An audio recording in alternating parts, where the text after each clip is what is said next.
Good morning, good afternoon, good evening, depending on what time of day you're watching this video. This is a 20 times speed review video where we go through this PowerPoint super fast. Just to give you a quick look at it, pause at all the slides you need to see. This is a list of chapters and philosophers we're going to go to and talk about. Okay, this is a list of terms. Pause on the slide. Read through all these terms. If you know how to define all these terms right now, you are ready for the test probably. However, if you don't know one of the words on this list, you need to watch this video to review and pause where you need to. Okay, review Aristotle virtue ethics. Can you define virtue ethics? Can you define some of the elements? Could you name 2 or 3 or 4 of these points? Okay, you need to feel the right kind of emotions with Aristotle's virtue ethics. The way to improve is to practice good habits, to practice them from an early age so your emotions match virtues and help you build character. The goal is to build character, to build happiness, which is eudaimonia, a satisfying, deep happiness that's a little bit more complex than just simple pleasure. Aristotle thought that every virtue lies between a balance of extremes. So extremes is not virtues. Being extremely brave is not a virtue. There's something in the middle, cautious courageousness. Virtue ethics. Some people associate it with more with being than doing, but the idea is there's a mixture where you're looking at being a person of good character, looking at role models in order to get guidance to make good choices. Okay, Immanuel Kant, really fast. We're going to go through, phenomenal world and noumenal world. You need to know these terms and the idea that there's this perception of like, where I've got glasses on. They could be tinted, they could be colored, they could be distorting the world. Without them, I can't read, so my world is distorted. I can't perceive as well as I can with the glasses on. There's some parts of the world that we can perceive, and this could be also then again divided into abstract ideas and something that's physical that we can perceive and not perceive. So there's a world out there that is unknowable, but that exists in both physical and abstract thoughts. Physical one is the one I'm going to use for an example. Imagine there's a place on Venus that has a intricate valley, but no human has been there, no human has seen it, no human has perceived it. One day humans may be able to go to this mountain valley in the planet Venus, but it is yet unperceivable.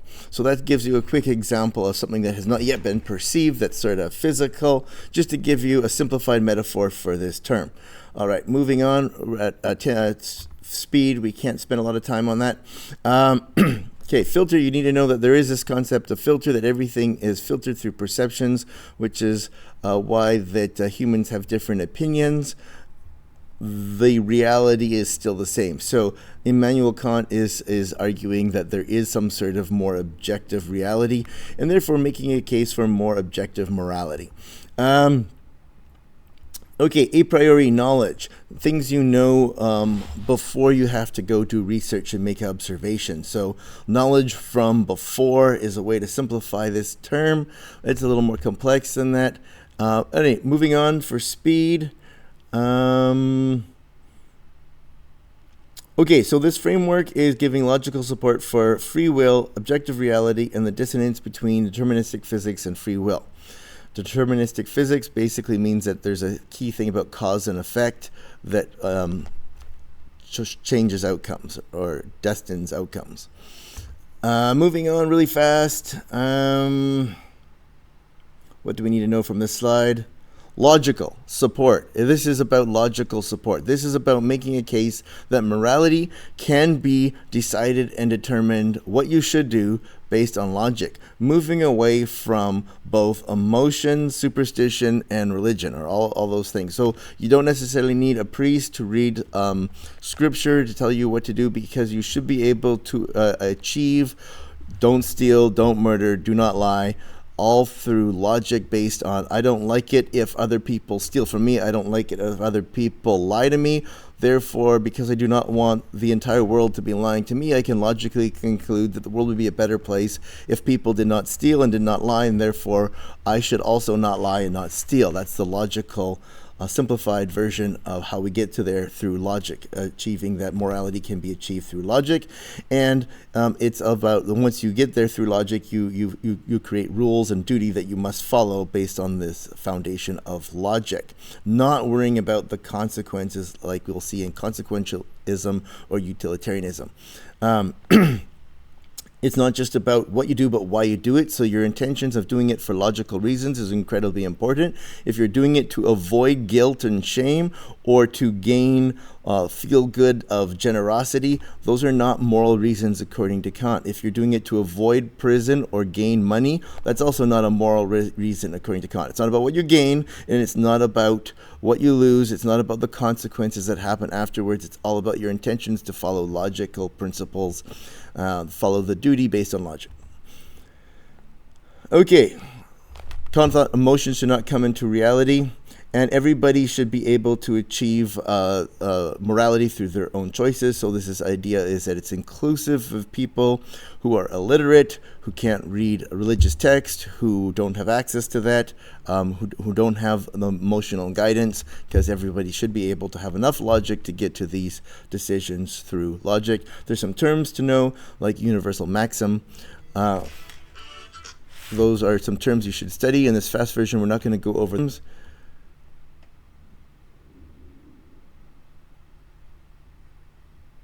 Maybe I'll quickly go over hypothetical imperative.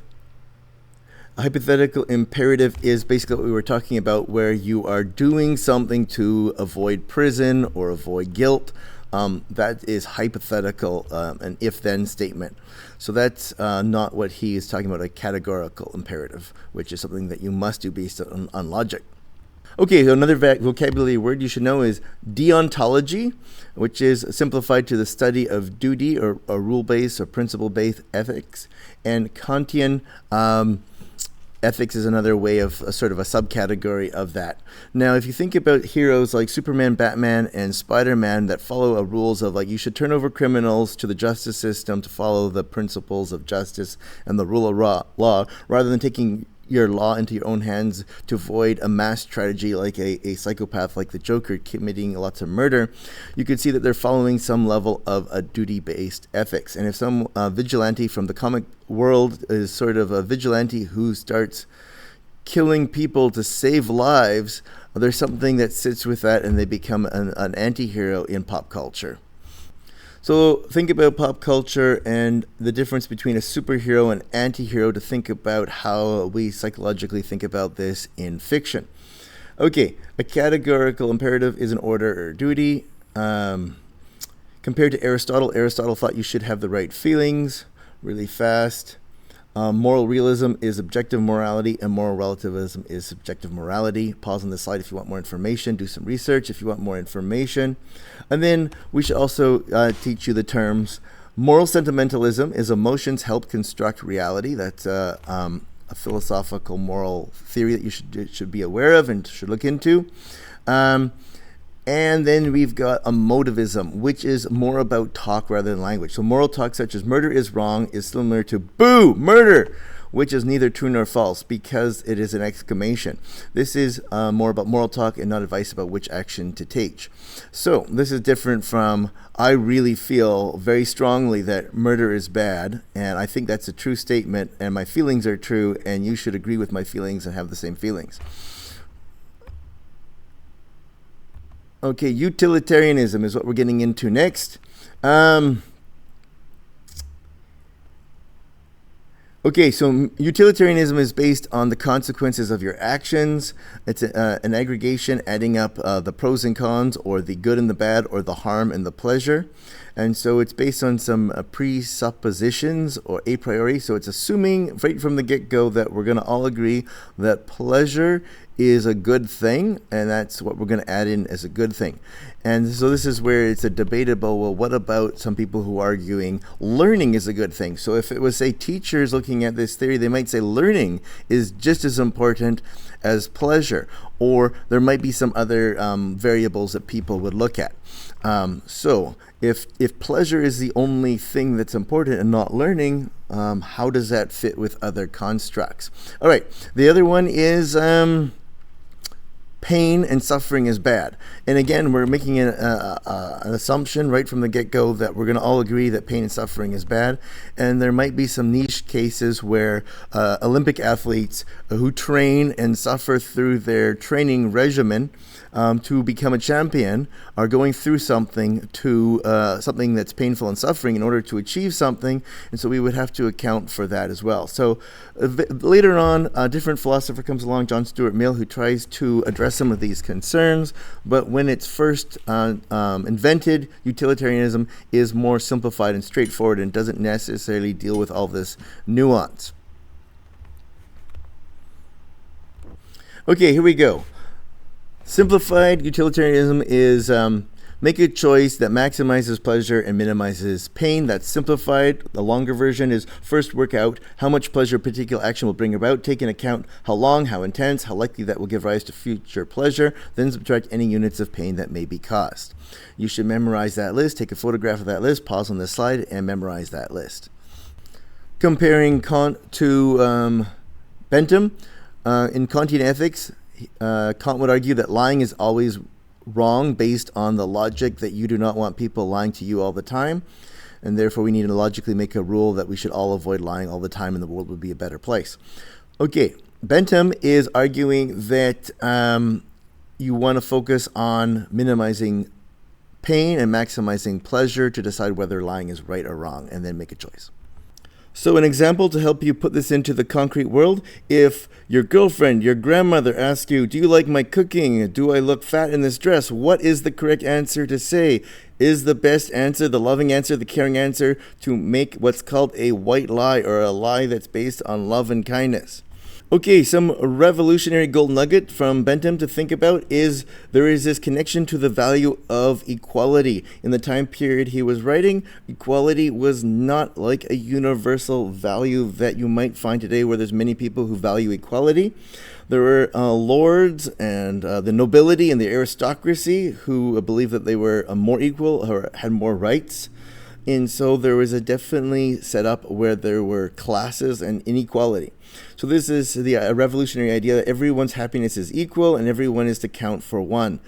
Think about that and decide what you think about that.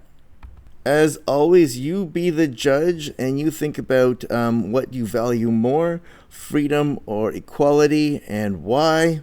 So certain philosophers are going to argue that freedom is so important, and freedom is even more important than equality. And if you have money, you should be free to do with it what you want, not necessarily be forced to give to the poor or be taxed to give to the poor.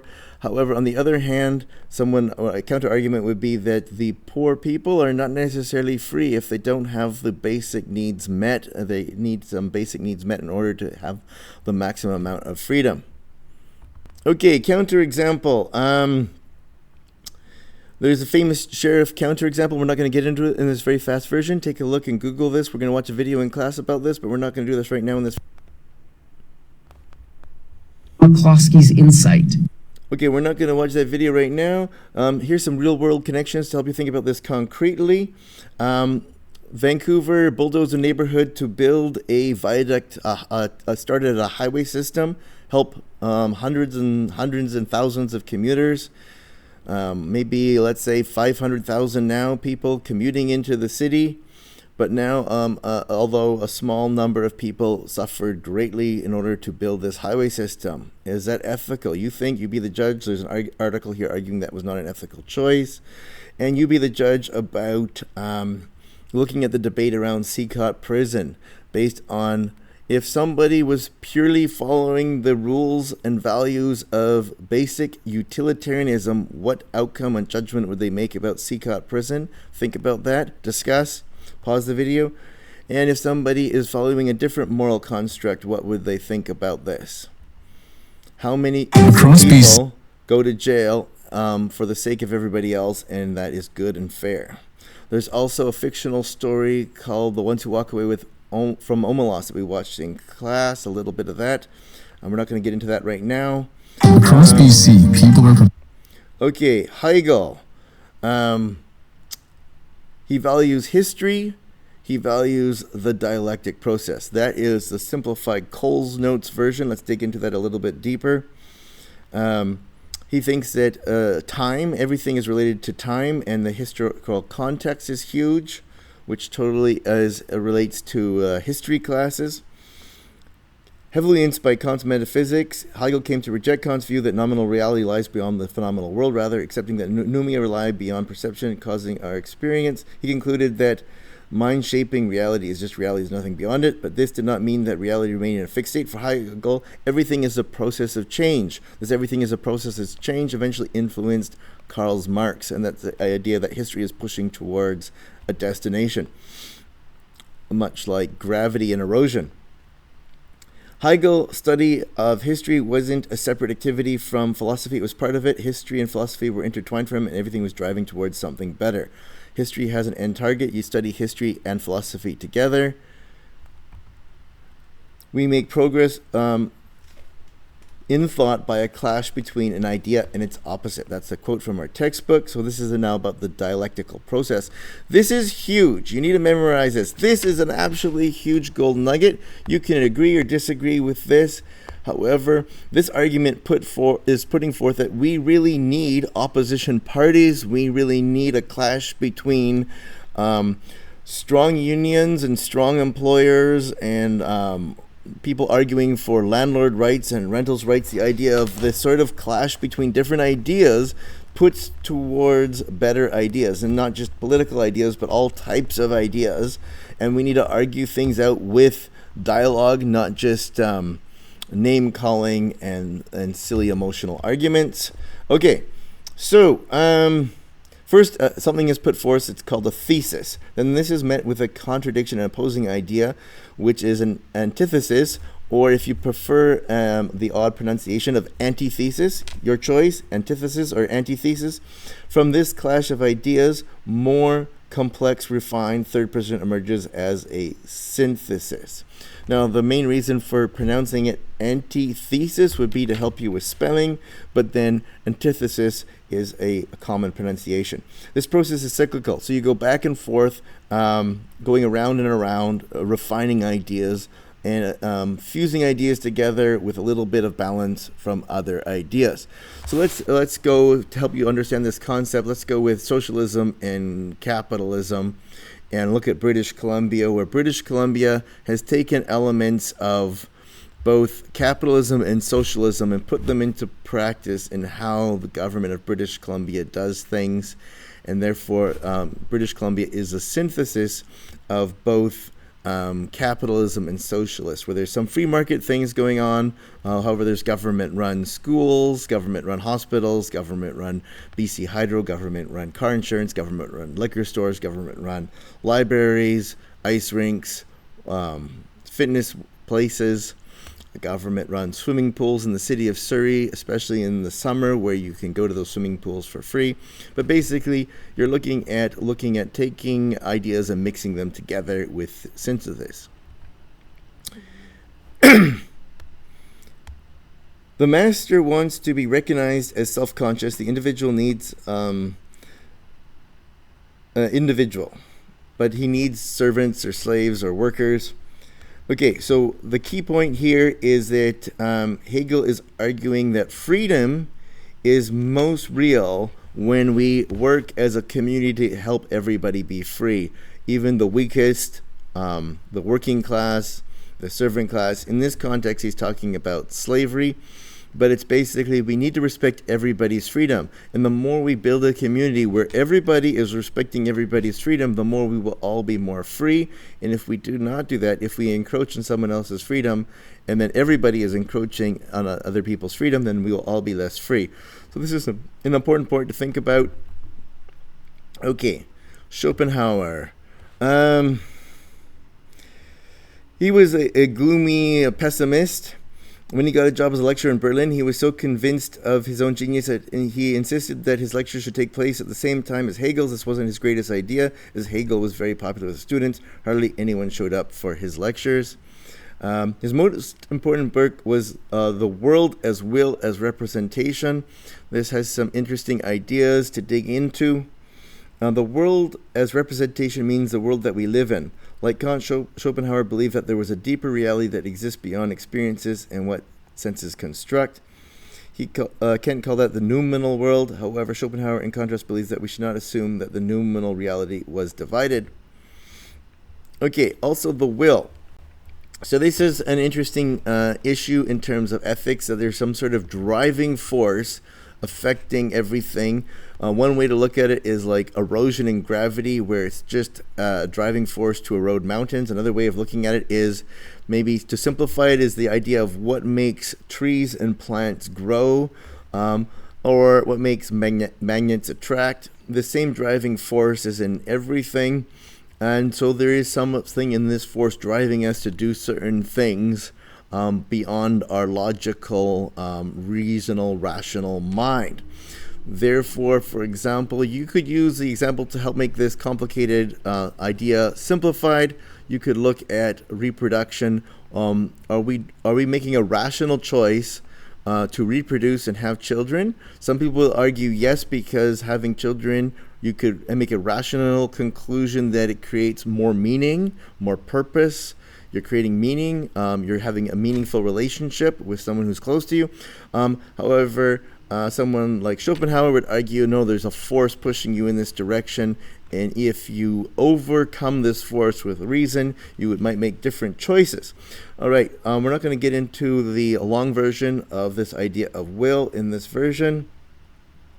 But in terms of morality, Schopenhauer believed that harming other people is a kind of self-injury. This is the foundation of all morality for him. If I kill you, destroy you, harm you, I'm harming myself. We're all interconnected. We're not going to get into this too long in this fast version. There's also a counterexample, but it's based on the hypocrisy fallacy, which means that Schopenhauer didn't live up to his own ideal in this occasion. You be the judge of this, but you should be aware, before you make a judgment, you should learn deeply about what is the hypocrisy fallacy. I'm not going to get into this in this particular video, but pause here and read this if you want. I guess I do hypocrisy all the time, in the sense that I think everybody should walk, ride a bicycle, or take the bus, but then I drive my car. So does that nullify my assertion that everybody should walk, bicycle, and or take the bus or train more often? And if we had a more walkable city and more people walked, we would live in a better city for everybody. Okay, John Stuart Mill.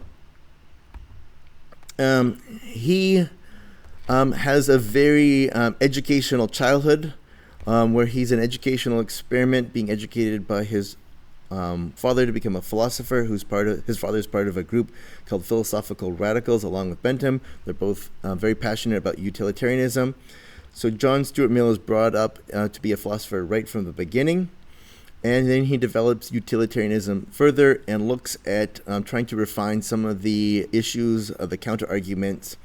And he developed something called the harm principle, which is simply trying to avoid harming other people.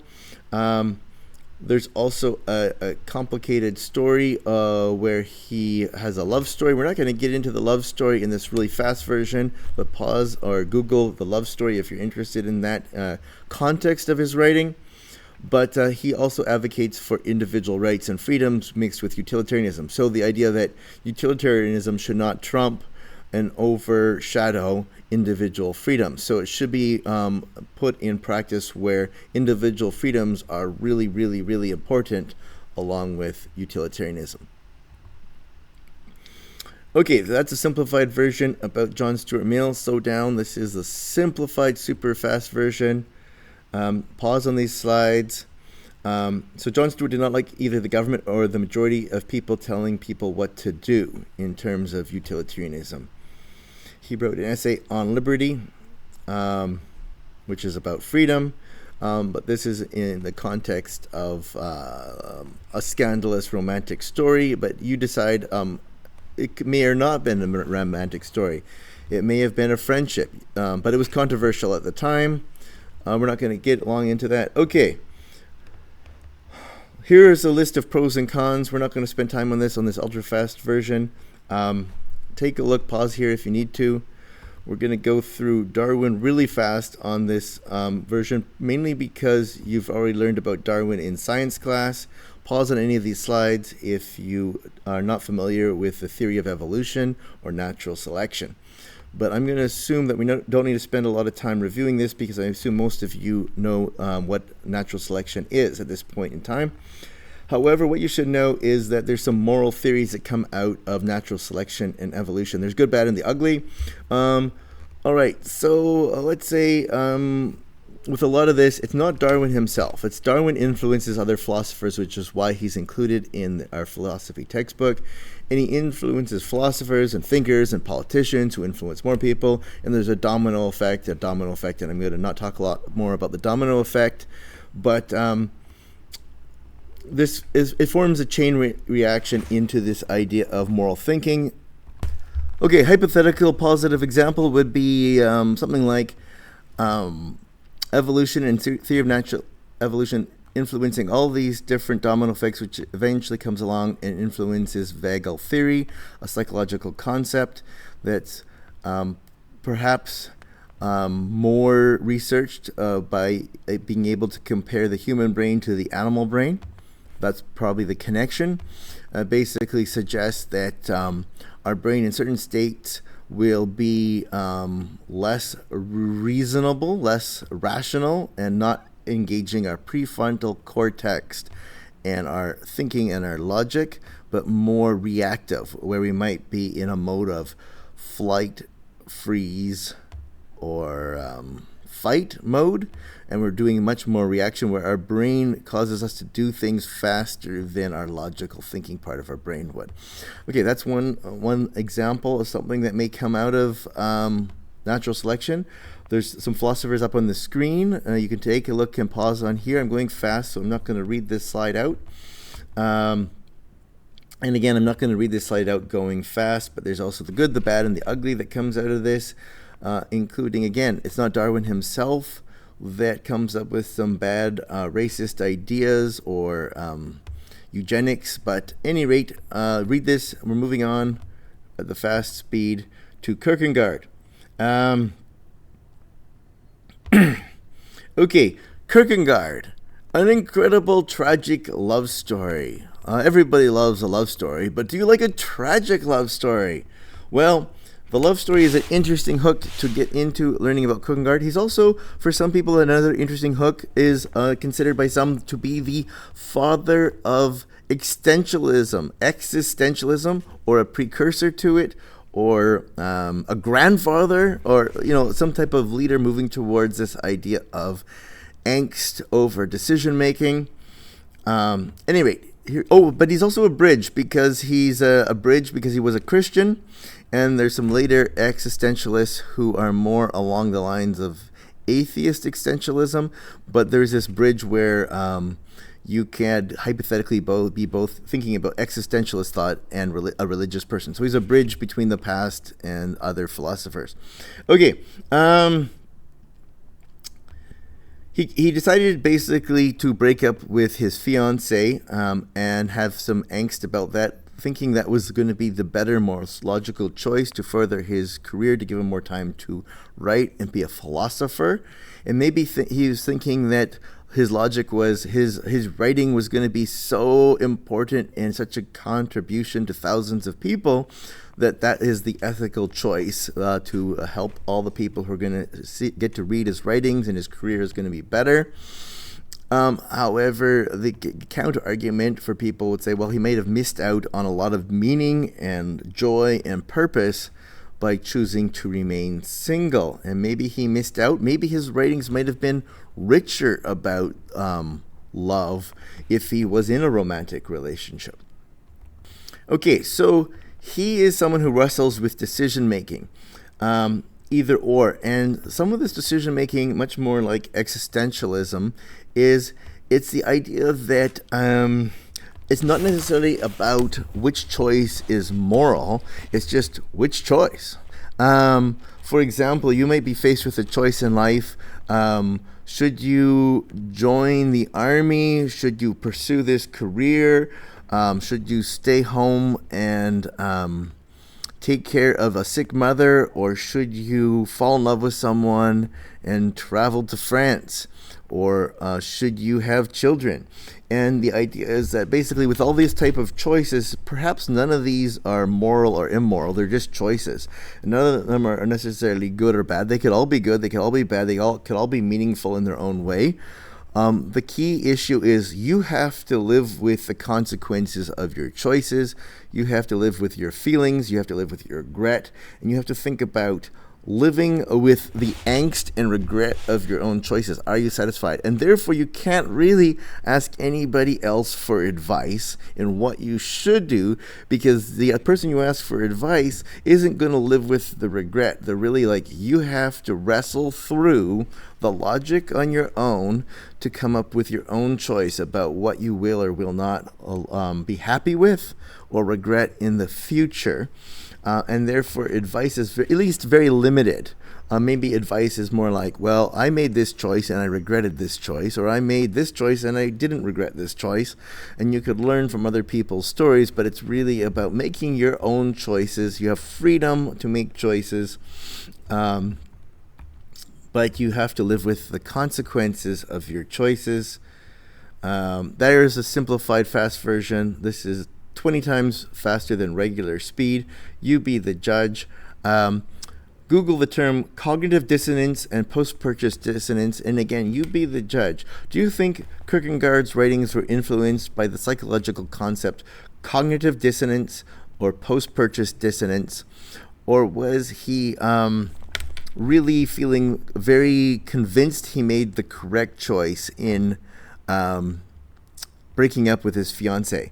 The argument with post-purchase dissonance is that he perhaps made a wrong choice, and he somewhere deep in his being, both in his logic and feelings holistically, knew that he made the wrong choice, but now was on a quest to try and convince himself that he had made the correct choice using logic and reason to say, I definitely made the right choice. I made the mature choice. I made the ethical choice. You be the judge. You research these terms and you decide. Again, I like to be an independent chairperson, helping you have information to make your own choices about what you think and what your opinion is. But you need to make your choices and opinions with the information. Okay, for him, religion was a heart-wrenching option, meaning it meant giving up things, sacrifice. It was challenging. There could be painful choices involved. And the Danish church distorted Christianity. It wasn't too Christianity. It was too comfortable, too easy, too cultural, more like a cultural club with air conditioning than something that's challenging, individual, personal, etc. He also believed in something called a leap of faith, where there's a part where eventually you just have to jump out and walk on water and sort of throw reason away in terms of faith. Okay, so the author writes some stuff here in our book, our textbook. Kierkegaard, however, never married. He never had a girlfriend after the breakup. She really was his true love, and their failed relationship was the source of almost everything he wrote in his short and tormented life. There's a quote from our textbook. Oh, there goes the bell. I'm cut off. We are out of time for the fast version. Let's see what we run out of time for. The aesthetic stage, the ethical stage, the religious stage, implications to ethics and morality, pause on this slide, and terms you should learn, deontology, consequentialism, virtue ethics, moral sentimentalism, and the end. Bam! There is the fast version in 33 minutes. I went 20 times regular speed, and I left some stuff out. But this should give you an idea of what you missed if you were missing classes. Really fast version. This isn't a substitute for reading the textbook. You also need to read the textbook to get a much richer flavor, and you should probably pause on the slides to read some more information as you go. All right, good luck studying.